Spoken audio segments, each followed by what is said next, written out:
प्रधानमंत्री नरेंद्र मोदी यांच्या आवाहनानंतर महाराष्ट्रातील सरकारकडून मोठा प्रतिसाद मिळण्यास सुरुवात झाली आहे। मंत्र्यांच्या ताफ्यातील वाहनांची संख्या आता अर्ध्यावर आणणार असल्याचं मुख्यमंत्री देवेंद्र फडणवीस यांनी जाहीर केलेलं आहे।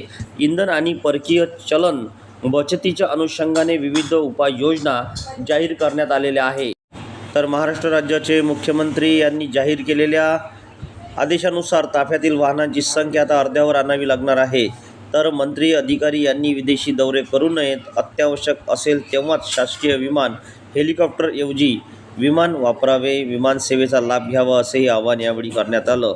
तर मंत्री अधिकाऱ्यांनी सार्वजनिक वाहतुकीचा वापर वाढवावा, पहिल्या टप्प्यात किमान 1 दिवस प्रयोग करावा, तर विविध बैठकांसाठी व्हिडिओ कॉन्फरन्सचा वापर करून या बैठकी द्याव्यात असे सुद्धा आवाहन करण्यात आलेले आहे।